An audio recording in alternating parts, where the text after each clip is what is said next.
cuando nadie me quiso amar.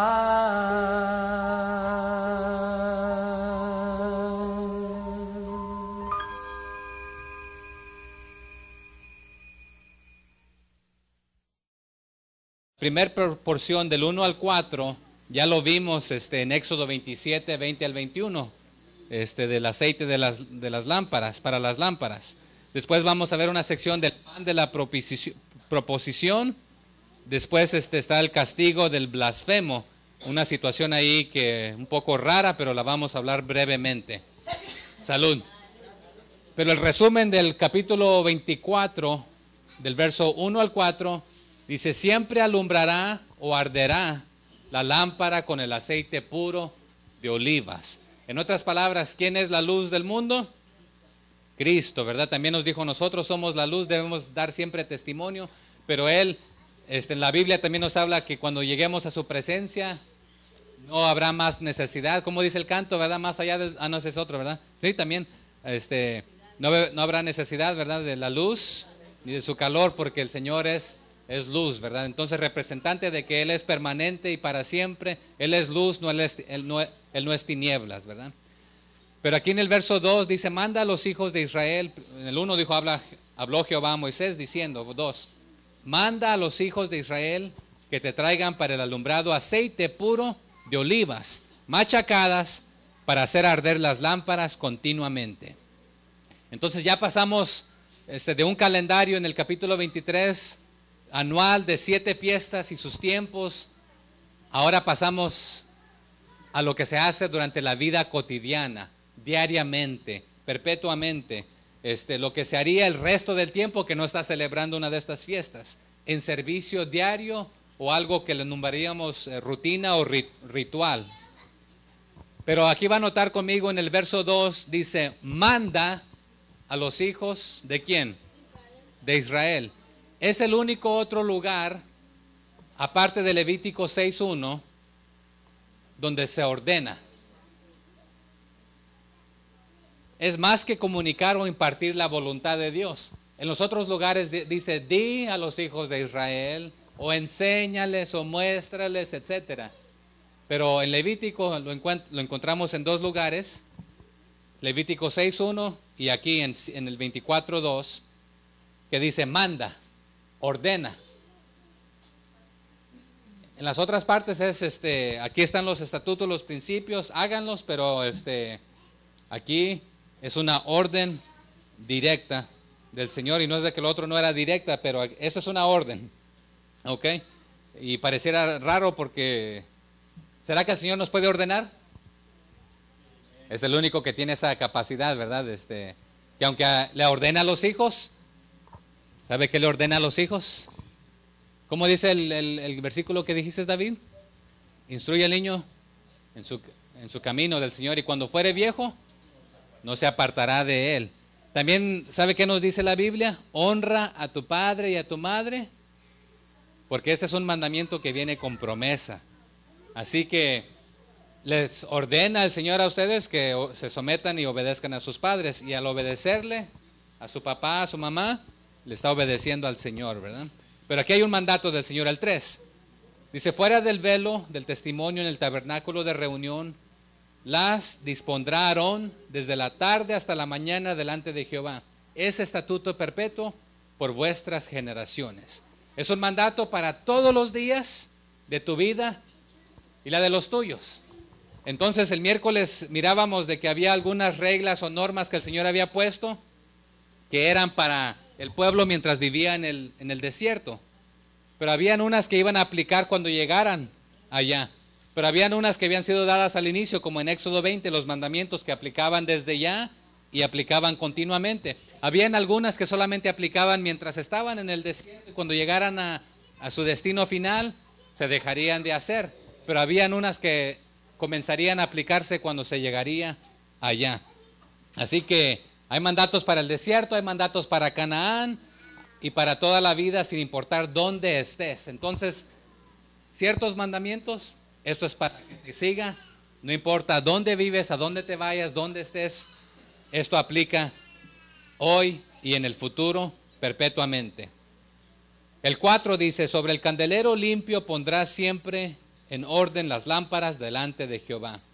Y aquí habla como ambos, como el candelero era puro, porque era también de oro puro, pero era continuamente limpio al quitarse la ceniza anterior de lo que ardía continuamente en él.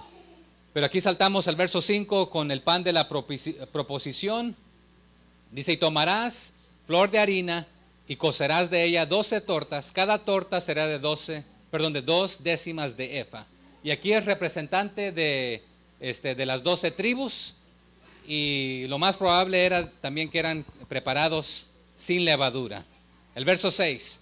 Y las pondrás en 2 hileras, 6 en cada hilera, sobre la mesa limpia delante de Jehová. En otras palabras, en 2 montones de a 6.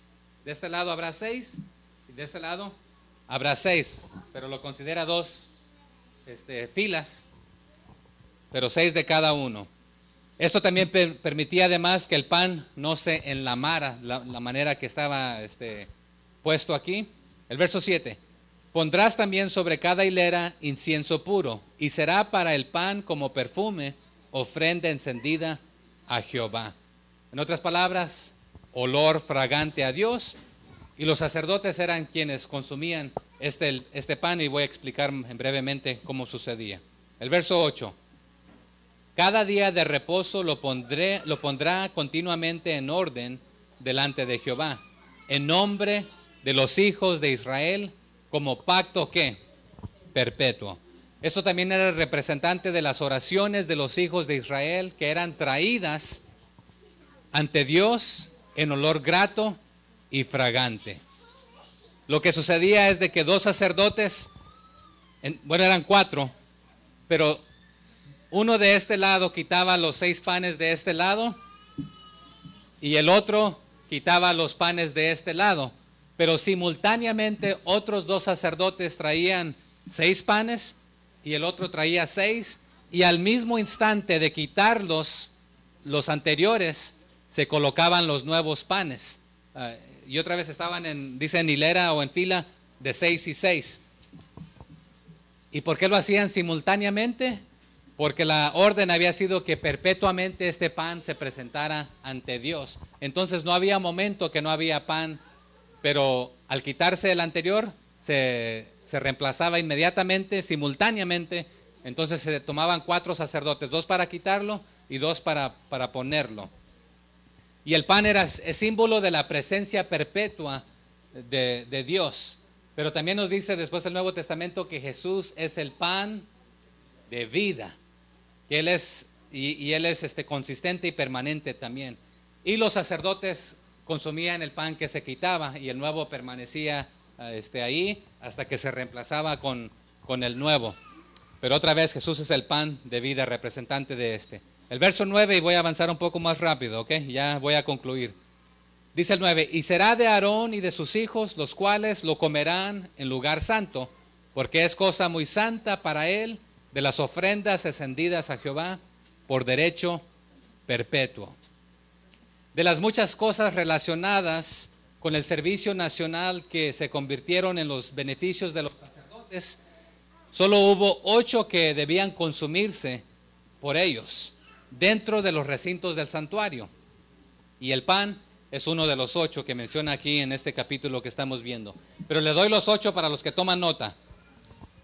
Los sacerdotes consumían el remanente de la ofrenda de la carne. Lo encontramos en Levítico 2:3 y Levítico 2:10.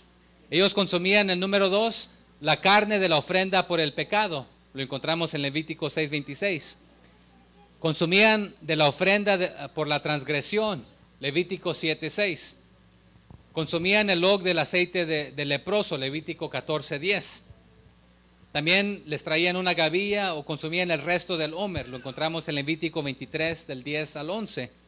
Y consumían la ofrenda de paz de la congregación y los 2 panes en Levítico 13 del 19 al 20 y los panes de la proposición que vemos aquí en este capítulo. Pero vamos brevemente aquí al verso 10 que entra al castigo del blasfemo. ¿Lo tienen? Dice el 10, en aquel tiempo el hijo de una mujer israelita el cual era hijo de un egipcio, salió entre los hijos de Israel, y el hijo de la israelita y un hombre de Israel riñeron en el campamento. Aquí está un detalle muy importante. Quiero que me preste atención aquí. Ya voy a terminar con esta historia. Esta mujer dio a luz a un hijo mientras vivía en Egipto. ¿Y el padre de dónde era? De Egipto. Y potencialmente el padre se quedó en Egipto, o murió en Egipto, o simplemente no se hizo responsable. Pero si se acuerda, en Éxodo 12:38 vemos que el hijo era de los muchos mezclados entre el pueblo, porque se acuerda que salieron muchos del pueblo, muchos de Egipto salieron con el pueblo de Israel. Pero ¿sabe qué nos dice la tradición? La tradición dice que el papá de este joven estaba relacionado de alguna manera u otra con el capataz o con aquella persona que estaba riñendo con otro. Cuando Moisés vio la riña y mató a uno, que potencialmente de esta descendencia era el padre de este hijo. Entonces, ¿qué quiere decir también? Que esta mujer israelita fue a meterse, a casarse con un egipcio que no honraba, no glorificaba a Dios, y de ahí viene la descendencia de este muchacho, que no nos da el nombre del hijo, pero nos da nos dice que era una mujer israelita, y más tarde nos dice de dónde viene, ¿verdad? De qué tribu. Pero este hijo vino al campamento de los israelitas. En otras palabras, no vivía dentro del campamento. Se salió con Israel, pero no vivía en el campamento de Israel, vivía en las afueras. No le era permitido vivir dentro del campamento. Entonces vino buscando algún tipo de venganza contra Israel y su Dios, pero también quería vivir dentro, en el centro del campamento de la tribu de Dan. Y vamos a ver esto breve en el verso 11. Dice, y el hijo de la mujer israelita, ¿qué hizo? Blasfemó el nombre y maldijo. Entonces lo llevaron a Moisés, y su madre se llamaba ¿cómo? Selomit, hija de Dibri, de la tribu de ¿quién? De Dan. El hombre de Israel también era de la tribu de Dan, no nos dice aquí en este caso, pero vino a la tribu de Dan y encontró a un hombre que estaba a cargo de cierto aspecto y vino a pelear con él, vino a reñir contra él. La mamá era de la tribu de Dan, la cual el hijo alegaba que tenía derecho a poner su tienda entre los hijos de Dan. Pero ¿se acuerdan cuál había sido el reglamento dado? Que cada quien iba a establecer su tienda de acuerdo a la cabeza de hogar. ¿Pero de dónde era el padre? De Egipto. Entonces no tenía lugar ni derecho para establecer su tienda entre los israelitas de la tribu de Dan, aunque la mamá era de la tribu de Dan. Pero por eso este hijo vino a alegar y dijo, yo tengo derecho, pero la instrucción es de que establezca cada quien su tienda de acuerdo al linaje del padre. Entonces él viene a alegar esto, tengo derecho por mi madre, pero de acuerdo a las leyes y normas era basado en el linaje del padre. Pero la intención del hijo era hacer su tienda en el centro de la tribu de Dan. Pero ¿qué dice? Blasfemó. En otras palabras, maldijo a Dios. Maldijo a quien puso estas normas y leyes en las cuales yo no estoy de acuerdo. Esas leyes son locas y tontas y no me importan. Y comenzó a maldecir no solamente a los jueces, sino que maldijo también a Dios mismo. Y dijo, maldijo a quién dice. ¿Así lo dice? En el 11. Y el hijo de la mujer israelita blasfemó a quién? El nombre. Y nos dice el nombre porque aún no se atrevían a escribir el nombre de Jehová seguido o después de una maldición. Entonces, poner el nombre de Jehová al lado de una maldición ahora aún era considerado un pecado. Es más, aún mencionar el nombre de Jehová, entre algunos no se consideraban que podían mencionar todo su nombre completo, porque era tan santo que mi boca no podía pronunciarlo. Pero ahora, hoy en día lo tomamos en vano como cualquier nombre, como cualquier cosa. Entonces se pone y maldijo el nombre, porque no puedo decir el nombre de Jehová con la maldición que este hombre se atrevió a decir. Entonces no solamente fue decirle así a Dios, sino que maldecir a Dios y maltratarlo y hablar mal de Él. Y no estoy de acuerdo con tus principios, con tus normas, con tus leyes, porque tus leyes locas y tontas no me permiten vivir donde yo quiero vivir, entre la tribu de Dan. Tengo que vivir acá en las afueras. Pero venía de una familia idólatra y blasfema también. Entonces, y vamos a ver aquí algo breve, pero otra vez, sí blasfemó el nombre de Jehová, de Yahweh, pero aquí dice el nombre, él blasfemó el nombre. Éxodo 18:22, ¿se acuerda ahí que se había puesto jueces? ¿Quién le había dado consejo al líder? Su suegro. Le dice, pondrás jueces sobre 10, 50, 100, miles, ¿verdad? Entonces toda cosa pequeña era traída ¿a quién? A los jueces. ¿Y las más grandes a quiénes eran llevadas? A Moisés. Pero a este hombre, a este joven, bueno, no era joven, a este hijo de esta mujer israelita, que su padre era de Egipto, no le gustó la decisión de los jueces. Por lo consiguiente, ahora tiene que llevarse este caso a Moisés. Pero la mujer voluntariamente se unió a un egipcio pagano. Una pregunta aquí: ¿Dios aceptará a una persona pagana en su morada?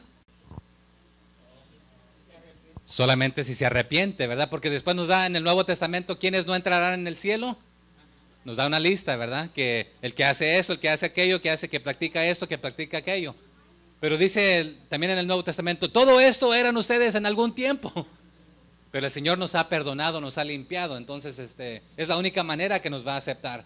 Pero aquí en este caso era representante de lo que sería el cielo, que no puedes decir, Señor, tú eres misericordioso y bondadoso y perdonador. Mira, yo viví como yo quería, no te acepté en la vida, en la tierra, dame entrada en el cielo.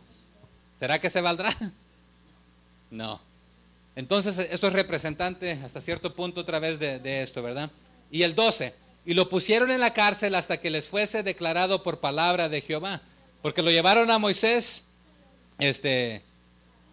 porque dice el 11, ¿verdad? Y el hijo de la mujer israelita blasfemó el nombre y maldijo. Entonces lo llevaron a Moisés, y su madre se llamaba Selomit, hija de Dirbi, de la tribu de Dan. No les gustó la respuesta de los jueces. Lo llevan entonces ante Moisés. Moisés declara, porque no había una ley o una norma concerniente a esto. Entonces el 12, y lo pusieron en la cárcel hasta que les fuese declarado por palabra de Jehová. Y aquí la cárcel no equivale a castigo.